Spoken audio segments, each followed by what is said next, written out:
Hanging out with the man in the Pro Stock division this year, Nick Stone, of course, knows a lot about these cars because he actually builds them. And I'm sure the car he is standing right next to is one that he built. 15 wins in 24 starts. I talked to you earlier at Fonda. We got off to a great start. Looks like things have just continued on.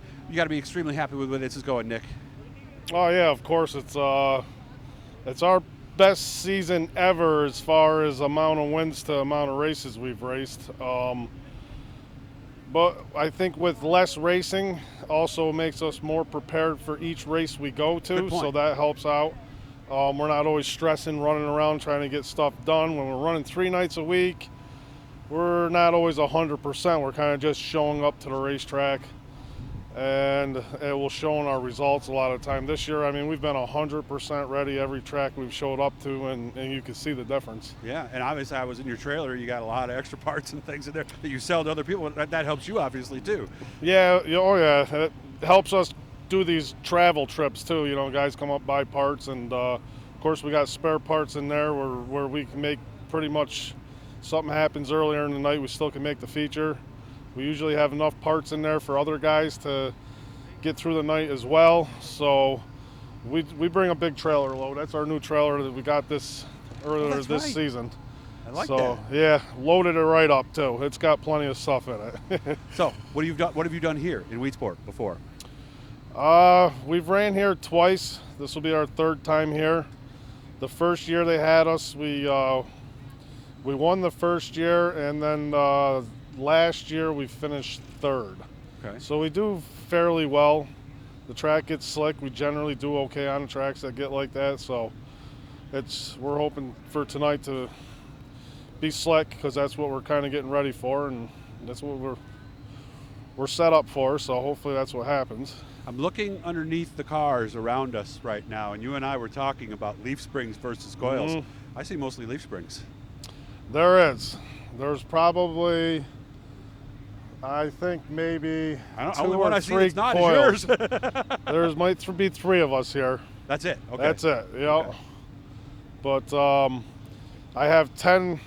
I just finished one up a couple of weeks ago, and I have 10 more cars on order. So there will be 10 more coil cars running next year. And I believe there's probably about 10 of us total now. So we'll have a good 20 plus cars next year on the coils. Nice.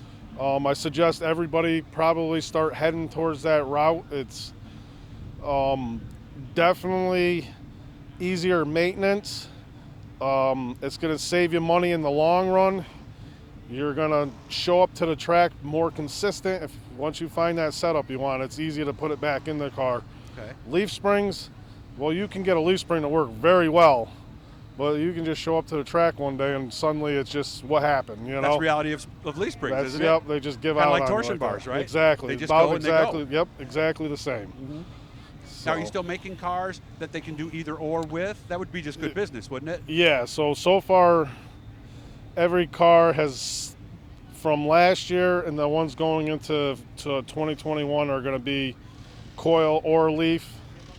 At some point, I'm hoping to get away from it and start making them all coil cars.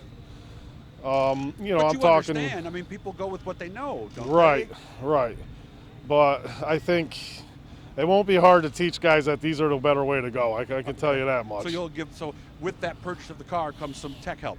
Yeah, they'll get a starting spring setup, shock setup. I mean, I'm pretty much going to give them what I started the season with.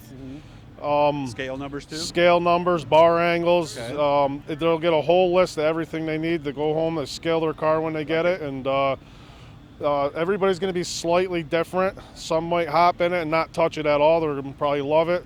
Some might have to make a 50-pound spring change somewhere, a shock change, or maybe just a slightly different scale number. But I can promise they're going to come out of that standard setup. They're going to come out and be happy with it. Okay, now I've been wanting to come out to Nick's place for a while. I got busy this summer. Nick was real busy too, but that's me. That's the reason I didn't get out there. So this off season, we're going to go out. We're going to teach people some stuff and do some little quick snippets and hopefully get you some business and teach the rest of these folks maybe a little bit of extra stuff. So ready to go? Ready to have fun? I'm ready. How's the shoulder? It's, you know what, it's getting better. I've been working on it. Yeah, no kidding. So you can raise it up now? Or no? I can get it up there a little better than last time, but yeah, last time I talked to you, you could bring it up further. I could barely bring it up to here, but I've been working. I need that arm to work, build these cars. So I know. I've been doing some exercises with it and getting it working again. Even stretching and stuff probably helps too, Yeah, right? yeah. I'll put a little weight in it, or when I'm under a car, I'll kind of use this arm and make it work and get the whatever happened to it, get it working again. I mean, it's 100 times better. It doesn't send me jumping like it used to. Glad to hear that, man.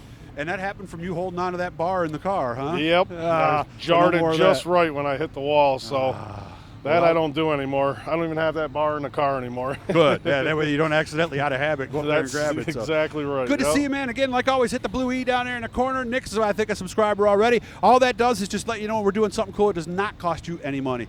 Good to see you, man, and I'll talk to you soon, okay? All right, thank you. We'll see how Nick does. 15 out of 24, that's over 60%. Looking to make it 16 out of 25 here today. And for your math whizzes, that would be, wait, hold on, 64%. Have fun. Thanks.